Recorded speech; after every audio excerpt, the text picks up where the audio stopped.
Hello. Well, here we got a pair of taillights. These are these are the only two taillights that you'll find on EXPs and LN7s. It's the two styles. You'll see these red ones on 82s and 83 EXPs, on only those.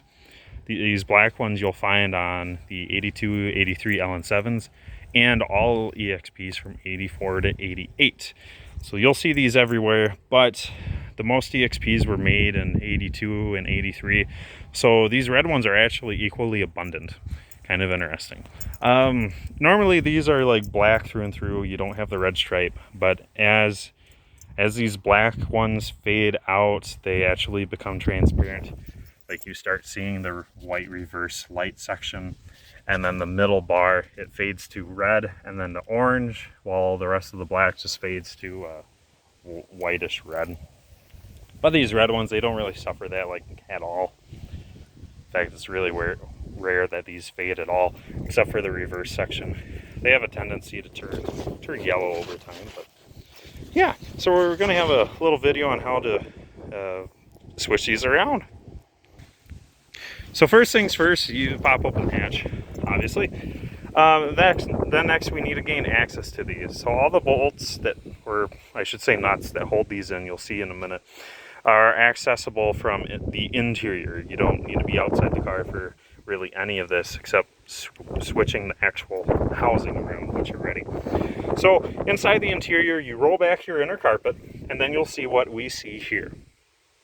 There's only two rear interior panels to remove. It's the small one and this large one, only in the back. You don't need to touch these large ones that go along the rear quarters. Don't bother with those. You just need to remove these. And depending on how your car is, they could have screws in the bottom, where the carpet was hiding it, along this bottom rail, and then on these flat spots is where you'll find some screws. Sometimes it's possible they're rotted away or someone's already removed them. So just make sure you don't forget those. Otherwise, when you yank these out, you're gonna tear them up, and there's a chance that they'll actually crack up in here. So then they'll look pretty ugly. Versus when they just break down along this flange, you won't see the ugly outcome. Up top, that's where the majority of screws are, but they're all pretty obvious. You'll see one here, nothing here. And then this one is a shared screw.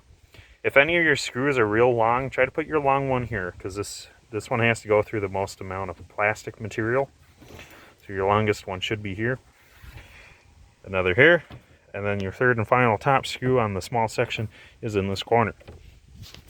Now there is one more right here in the center of the two joining panels. Again, if you have a longer screw, you'll want it there, but it's not too necessary. You can see there's a captive nut behind it. Just know that what you're threading into it has a shoulder. So once you've done that, you remove these as follows. Grab your left one, kick it forward, slide it out.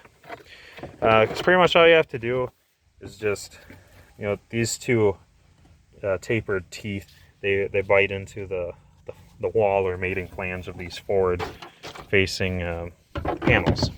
So all you have to do is just simply tilt them forward, and then push the backs back, and then they'll pop on out like nobody's business, even if your rear end's full of junk like this one is. So now that you've done that, you have access to all the mounting bolts. And I say bolts, but really they're all just nuts. These are actually the same nuts that hold on the bumper skins, front and rear. You can see them here. So don't get these confused. Even though you see 3 rows of nuts here, we're only going to be dealing with the top 2. This row and this middle row. We're not dealing with the bottom one, just these top 2 rows. And you will find, I'm just going to show you on a loose one. It's easier. You'll find 1, 2, 3, 4, 5, 6. 6 studs that house 6 nuts. And I showed you on that because it's kind of hard to see from inside the car, but you do have easy access to all of them. See, you kind of see one here, one in that corner, there, and there. And then that's it. And then there's a number of lights to remove in these. And again, those are easily accessible. Each Each little spot in the car has a rounded out section where you can actually access each of these. And it's, again, easier to show you on a loose fitting example. And they're all the same. Well, I should say they're all a different fitting. Yeah. But they're all a different shape. And because the lengths of the wires are different, it's really hard to screw them up. You can see here that you'd have to break something to put this one here and this one here, for instance. But there are two different types of spots. Smallest bulbs go in the outside corners and on the inside corners where your taillight illumination is. There. And then your reversing light is a unique receptacle, but it does have the same pattern as all the other ones. So what's best is if you remove the nuts like so. And we do that just because that should you remove all these nuts, your tail light will be loose. But as long as all these light receptacles are fixed in place, it will keep your headlight or tail light from popping out, slamming on the ground, and busting open. So obviously, as long as these guys are locked in place, your tail light's still tethered. Also, when these are out and dangling on the ground, it can become in your way when you're trying to get at some of these lower nuts. And while you're still getting this harness off, you can risk busting the bulb as it bangs against the floor. Not quite ideal.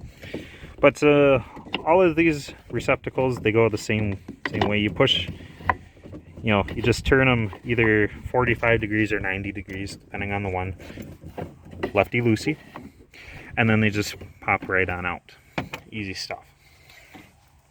So we're going to remove a whole bunch of these nuts and then show you the rest. Let me make sure it's all right. So now that you've gotten all your bolts removed, don't forget the ones hiding inside the little nooks. It'll simply pull right out.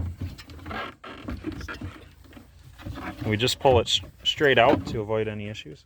And they do tend to stick with these thick rubber gaskets. Sometimes they get a little slimy, then they get sticky like tar.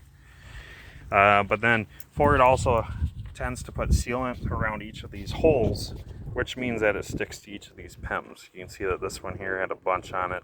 That was sticking pretty good when we were yanking it out. But they usually don't fight too bad. But yeah, you can see here that this is kind of all there is to it. And a neat thing with these is if you remove the interior panels and undo each of these lights, you can see to make sure all these lights work from the driver's seat. You can actually sit there, you can press the brake, watch the brake lights come on and off, same with the headlights on the tail lights. And you can turn on your hazards and you make sure all your blinkers work and your taillight lights. So there's really no excuse for these lights to not be working when it's so easy to check them. Front one's not so easy. But yeah, and then simply take all the hardware off of any light that you're putting back in, which is just those large fender nuts you see there. Stick it back in and tighten up all your hardware, insert all your bulbs, change the bulbs as you wish. There's only two types of bulbs. Oh, I should actually, I take that back, there's three types. Just two sizes. There's a small bulb, you'll have two of those per taillight. You'll have this larger bulb that's single filament, that's only for the reverse lights. And then all the remainder ones are the same size, the three, but they are dual filament because they also do the brakes and blinkers. But really, that's all there is to these, so I'll let you guys go and have fun modifying your cars.